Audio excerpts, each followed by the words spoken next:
धरती पर रुकने से इनकार कर दिया। गंगा जी ने कहा कि उनका वास वही है जहां शिव जी का वास है, और इसीलिए गौतम ऋषि ने शिव जी से देवी गंगा के साथ रुकने की प्रार्थना की।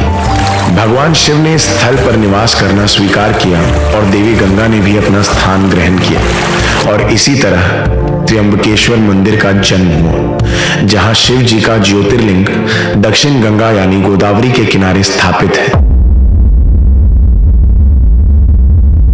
इस मंदिर की सबसे खास बात है इसमें स्थापित शिवलिंग। त्र्यंबकेश्वर मंदिर में बसा अद्भुत शिवलिंग दुनिया का अकेला ऐसा शिवलिंग है जो जमीन के ऊपर नहीं बल्कि जमीन के अंदर एक छोटी सी कैविटी में स्थापित है। मंदिर के गर्भगृह के बीचों बीच एक खोखली जगह है जिसमें 3 छोटे छोटे शिवलिंग हैं, और हर शिवलिंग का एक रूप है, ब्रह्मा, विष्णु और महेश यानी शिव जी का। और यही कारण है कि इस शिवलिंग का नाम त्र्यंबकेश्वर है। त्र्यंबक का अर्थ होता है 3 भगवान यानी त्रिदेव के संगम का प्रतीक। सिर्फ यही नहीं, इस शिवलिंग से कई प्रकार के सिंबलिज्म जुड़े हुए हैं। शिवलिंग की 3 आंखें सूर्य, चंद्र और अग्नि को सिंबलाइज करती हैं, और इस शिवलिंग की पूजा केवल एक देवता नहीं बल्कि एक साथ तीनों देवताओं यानी त्रिदेव की पूजा के समान होती है।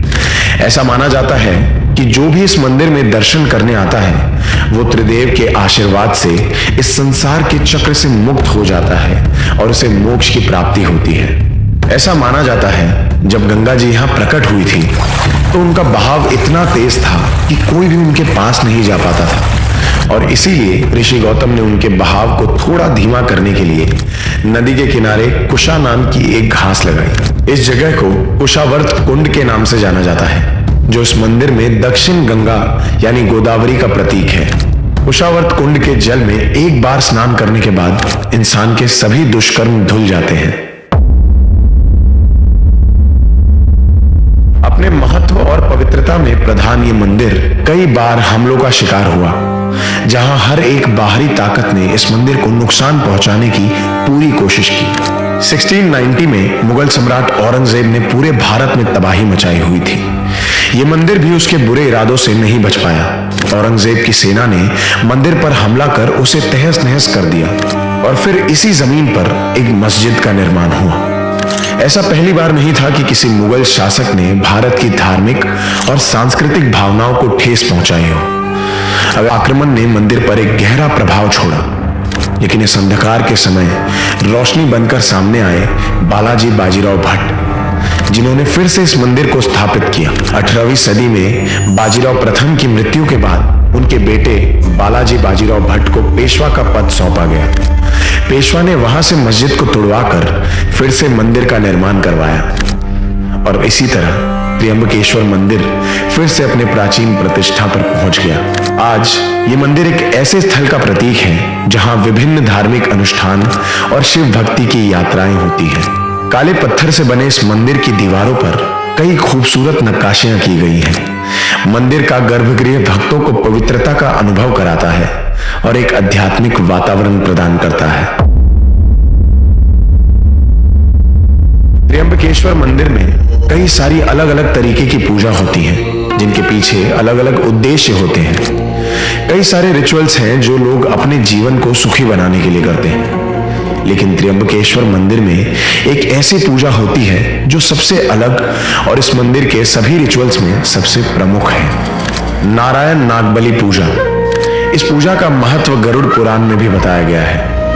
यह एक वैदिक रिचुअल है जो पितृदोष से मुक्ति पाने के लिए किया जाता है। 3 दिनों तक चलने वाली इस पूजा को 2 भागों में बांटा जाता है, नारायण बलि और नाग बलि।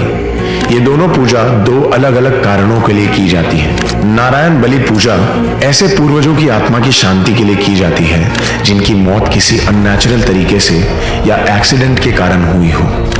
इस रिचुअल का पहला दिन इसी पूजा को समर्पित होता है। नारायण बलि पूजा में एक आटे की गुड़िया बनाई जाती है और फिर मंत्र उच्चारण करके पूर्वजों की आत्मा को जगाया जाता है। ऐसा माना जाता है वो आत्मा इस आटे की गुड़िया में आकर बस जाती है, जिसके बाद इस गुड़िया को अग्नि में समर्पित कर दिया जाता है और त्रिदेव के साथ यमराज और प्रेत को भी ऑफरिंग्स दी जाती हैं। इस रिचुअल का दूसरा भाग है नाग बलि पूजा।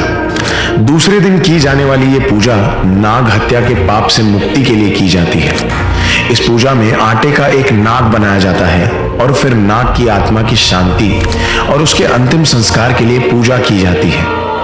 आखिर में तीसरे दिन गणेश पूजन से इसकी समाप्ति होती है।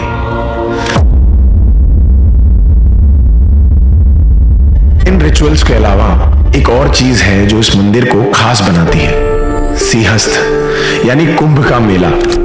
सिंहस्थ का आयोजन भारत में 4 जगहों पर होता है, प्रयागराज, हरिद्वार, उज्जैन और नासिक। नासिक में हर 12 साल में त्र्यंबकेश्वर मंदिर के परिसर में सिंहस्थ की व्यवस्था की जाती है और इसीलिए इस मेले को नासिक त्र्यंबक कुंभ मेले के नाम से जाना जाता है। इस दौरान लाखों भक्तों की भीड़ यहाँ आकर्षित होती है, जो भगवान शिव की आराधना कर गोदावरी के पवित्र जल में स्नान करके अपने पापों का प्रायश्चित करते हैं। तो ये थी कहानी 12 ज्योतिर्लिंग में से एक त्र्यंबकेश्वर महादेव की।